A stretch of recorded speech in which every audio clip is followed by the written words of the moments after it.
ngayong araw po na ito ay nag-file kami ng TRO para pigilan ang pagpigil ng COMELEC sa pagproklama sa akin bilang panalong kandidato bilang Vice Mayor ng aming bayan sa Reyna Mercedes Isabela. Tandaan po natin, sa isang demokratikong sambayanan katulad ng ating bansa, ang pinakamahalaga po ay ang direktang mandato ng taong bayan. At hindi dapat yan pwedeng mabuwag ng kahit na sino mang nagmamagaling na appointed official lamang, kahit national pa man, katulad ng mga commissioner ng COMELEC. Para ako'y pigilan nila sa aking pagkadeklara, kailangan nilang magbigay ng napakabigat na ebidensya para patunayan na ang sinasabi nilang fake news ay totoo nga ang fake news. COMELEC, kayo talaga ang fake news dahil yung 3.5 na nasa loob ng lahat ng makina sa araw ng eleksyon ay hindi yun yung na-audit na nasa source code audit report.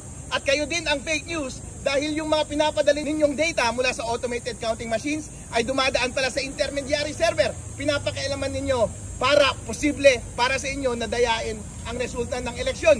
Yung sinasabi ninyong fake news na sinasabi ko na bawal i-connect ang automated counting machine sa internet, sinunod nyo naman. Paano naging fake news yun? Mas daig pa ninyo ang isang diktador dahil kayo na ang nagdidikta mismo ng kapalaran ng ating bansa, hindi man lang kayo nahalal ng direkta ng taong bayan. Ang nagrereklamo po ay buong taong bayan. Hindi mo kailangan ng napakagaling na tao para maintindihan ito.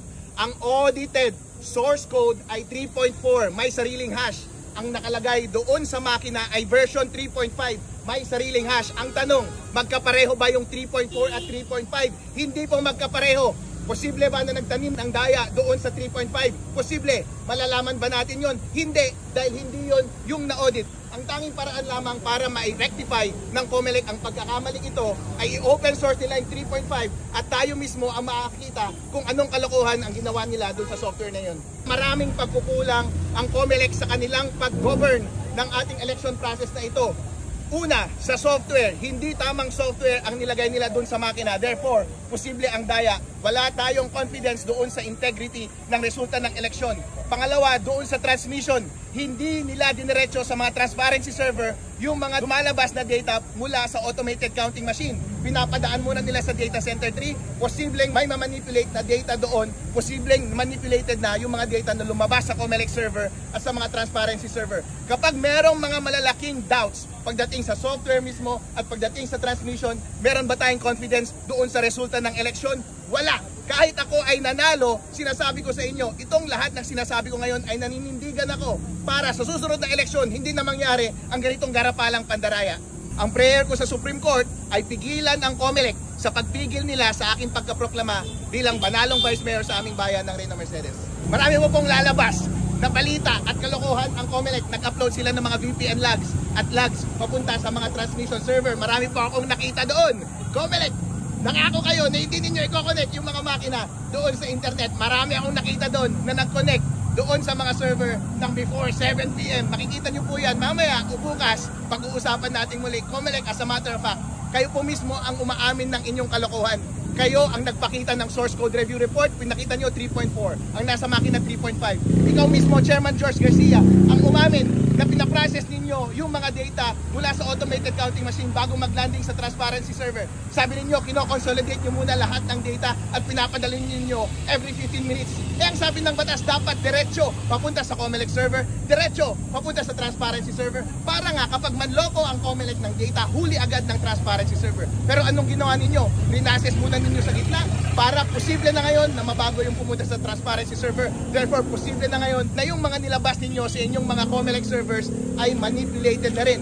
Kayo na rin mismo ang naglabas ng mga VPN logs na yan at nakita ko na merong mga connection doon sa mga server ng before 7 PM. COMELEC, hindi nyo po maitatanggi. Kayo po mismo ang gumawa ng sarili ninyong pag-amin. Hindi nyo kayang palusutan yan ng kahit na anong explanation dahil ang taong bayan ay naiintindihan po nila ang mga paliwanag ni Atty. Harold Respicio. Naninindigan pa rin po ako na ang mali ay dapat panagutin at ang tama ay dapat natin gawin para sa susunod na eleksyon. Gusto ko na i-dismiss nila yung disqualification case nila na ibinigay sa akin. Dahil nga po, COMELEC Chairman George Garcia, hindi pa huli ang lahat para itama natin ang ating kamalian. Si President Bongbong Marcos na rin ang nagsasabi, mag-reconcile tayong lahat. Tapos na po ang eleksyon. Hindi na maganda na mamulitika pa tayo at pansinin pa ang ego natin at pride.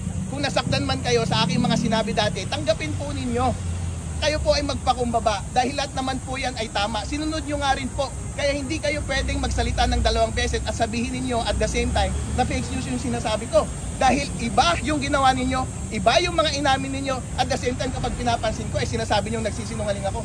Walang merit yung nilalagay nilang case dahil ayon sa batas sabi, dapat may intention, dapat akong i-disrupt yung election process. Meron ba akong intention na i-disrupt yung election process? Wala. Dahil ang intention ko lang ay patasin ang integridad ng mga resulta ng ating mga makina sa pamamagitan ng pag-implement ng best practices pagdating sa internet connection. Sinunod nga nila, therefore, hindi ko intensyon na i-disrupt yung election process. Hindi na po ito panahon ngayon para mamulitika pa at para usigin pa yung mga taong nakasakit sa inyong damdamin. Chairman George Garcia, kayo po ay humahawak ng isang national post na sensitibo. Kaya dapat lang po kayo ay managutan sa taong bayan. Kapag meron pong taong nagsasabi ng inyong kamalian, tanggapin nyo po ito ng very humble at sana po ay approach ninyo professionally at hindi nyo dapat uusigin ang kahit na sinumang nais na i-correct lamang ang mga maling nangyayari sa ating gobyerno.